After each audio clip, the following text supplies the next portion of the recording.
Empezaremos con Genofonte. Genofonte nace el 431 a.C. y muere el 354 de Cristo. Su famosa obra es Rentas de Atenas. Ahí nos dice que la riqueza de un empresario la constituye el volumen de los bienes disponibles. La esencia de los bienes es la utilidad y la riqueza puede ser directa o indirecta.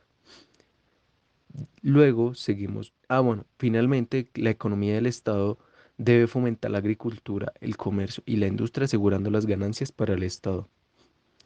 Con Platón nace el 427 a.C. Y muere el 347 a.C. Él es de Atenas o Egina, algo que seguimos con Aristóteles, que va 384 a.C. hasta 322 a.C. Es un discípulo de Platón y maestro de Alejandro Magno.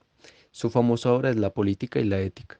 Él divide dos clases, gobernantes y gobernado, algo que no lo hacía Platón.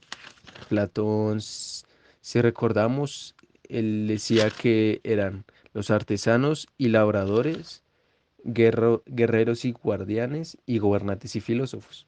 Aquí Aristóteles lo simplifica más, entre gobernantes y gobernado. Gobernantes son militares, estadistas, magistrados, sacerdotes, y el gobernado son los agricultores, artesanos, campesinos. Algo sobre él es que nos habla sobre el valor de uso y valor de compra, sobre el precio justo en ausencia de un monopolio y el salario justo. Ahora seguimos con Tiberio Graco, que nace el 163 a.C. y muere el 133 a.C. Él defendió la información de pequeñas propiedades rurales a través de un proyecto de ley agraria, donde propuso de nuevo limitar el tamaño máximo de la apropiación individual de las tierras comunales y que el excedente sea liberado por medida a que se entrega a las familias campesinas con capacidad de heredarlas. Seguimos con Augusto, que nace el 63 de antes de Cristo y muere el 14 después de Cristo. Él se hizo a conocer ya que el campo carecía de suficiente mano de obra debido a la urbanización de las costumbres, lo que él intenta resolver el problema con la regulación del matrimonio, volviéndolo obligatorio, y con la intención de promover el crecimiento de la población. Ahora, Santo Tomás de Aquino nace en 1225 y muere en 1274. Él refuerza la, teórica, la teoría de valor aristotélica sin dejar a un lado la moral cristiana de la época. Habló de una orden natural de acuerdo a la creación de Dios y su teoría de la demanda es una simple noción entre la relación de utilidad humana de los bienes en comparación con el lugar que ocupan en el orden natural de la creación. Jean Buridan nace en 1300 y muere en 1358. Fue un francés alumno de Guillermo Camp y rector de la Universidad de París. Se hizo conocido ya que él afirma que la conjunción de cierto número de consumidores y su capacidad de pago contribuyen a la formación de un estado de los negocios justo y normal en el mercado. Luego seguimos con Nicolás de Oresme, que nace en 1323 y muere en 1382, que también fue francés y alumno de Jean. Él lo que hace es estar contrapuestos sobre el tomismo aristotélico que le reconoció al dinero un valor no convencional sino real, donde avanzó en la idea de que la moneda mala desplazaba a la moneda buena. Seguimos con Antonio de Florencia, que nace en 1389 y muere en 1459. Él lo que hace es tener un pensamiento escolástico y avanzar hacia un concepto subjetivo de valor, argumentado de que el precio de un bien no depende solo de la utilidad o de su capacidad de satisfacer necesidades, sino también de una escasez y el deseo de las personas de satisfacer su necesidad. Ahora iremos a un poco a la economía preclásica, empezando con Thomas More. Él nace en 1571 y muere en 1641. Fue un mercantilista que su principal objetivo era el crecimiento de la riqueza nacional y él creía que podía lograr mediante el comercio un objetivo que era lograr el superávit en la balanza comercial y asumir que el país podía enriquecerse si lograba vender más de lo que compraba al resto de los países. Bernard Mandeville nace en 1670 y muere en 1733. Él afirmaba que la nación se beneficiaba con la existencia de una población numerosa y sus altos índices de participación laboral los lograba con la incorporación de los niños al trabajo, pues daba como resultado que se podían producir bienes exportables a precios competitivos. Para seguir con esto, para seguir hablando sobre el mercantilismo, necesitamos saber un poco qué es el mercantilismo. El mercantilismo aporta fundamentos teóricos que soportan la construcción y el fortalecimiento del mercado interno, donde se supone que la regulación del comercio internacional es ponerlo en función del desarrollo nacional. Sus objetivos es revisar las ideas usadas por los mercantilistas para explicar la manera como el mercantilismo ayudó a la construcción de un mercado interno, a lo que hoy se denomina capitalismo moderno. En esa época se nota que el mercantilismo tuvo una transformación social que permitió que la nueva élite urbana revelara a los terratenientes y al clero. Seguiremos con Richard Cantillon. Nace en 1680 y muere en 1734. Él argumenta que la tierra genera el salario del agricultor, los márgenes del comerciante y la renta del propietario, y que las empresas no agrícolas no agregaban ningún valor adicional. Él fue importante ya que expuso antes que Matthews la tesis sobre alimentos y sobrepoblación. La economía para él era una estructura donde se interrelacionan una serie de mercados que, nos, que lleva al equilibrio y lo que deja plantado una relación con la no intervención de los estados en la economía. David Hume nace en 1711 y muere en 1776. Él nos propone que el mecanismo de precio-flujo monetario es una alternativa a la teoría monetaria de los mercantilistas. Este mecanismo tuvo posterior aceptación por Smith y los clásicos, como lo fue Marx. Hume estuvo cerca de algunos lugares importantes de los fisócratas como Kesney, quienes siguieron su legado en las ideas económicas.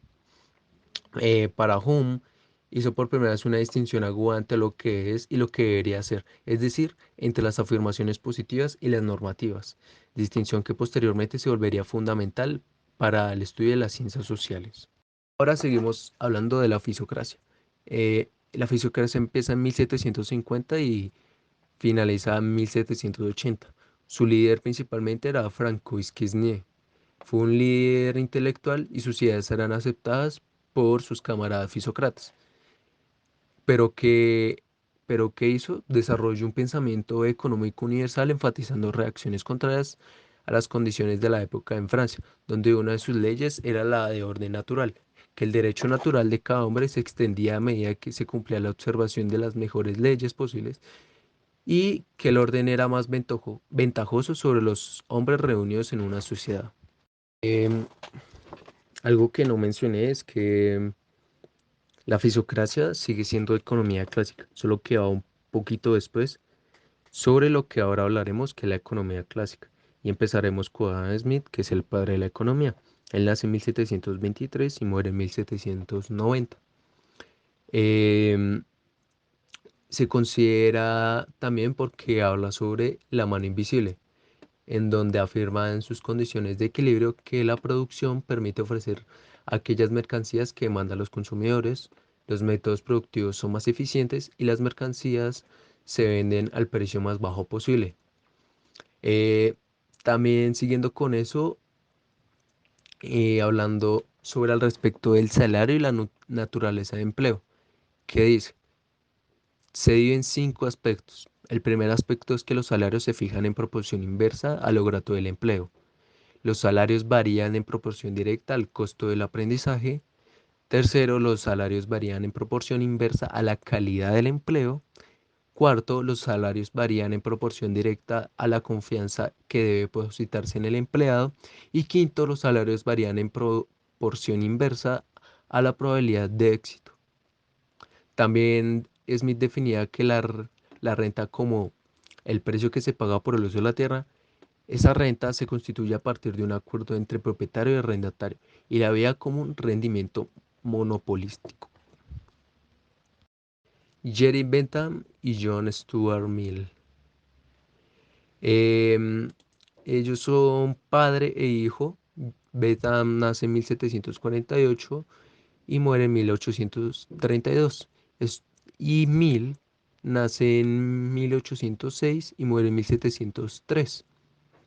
Eh, Principalmente Bentham propuso que el utilitarismo como el fundamento de la sociedad argumentaba que era posible comprobar de modo científico que el principio de la utilidad era justificablemente moral.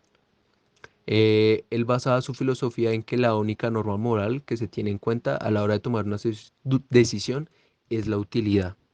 Sin embargo, Mill, em, sus ideas estaban arraigadas a que el utilitarismo no es un bien como cualquier otro, sino que en sus palabras, la utilidad no es entre tantos bienes, sino el bien por autonomacía.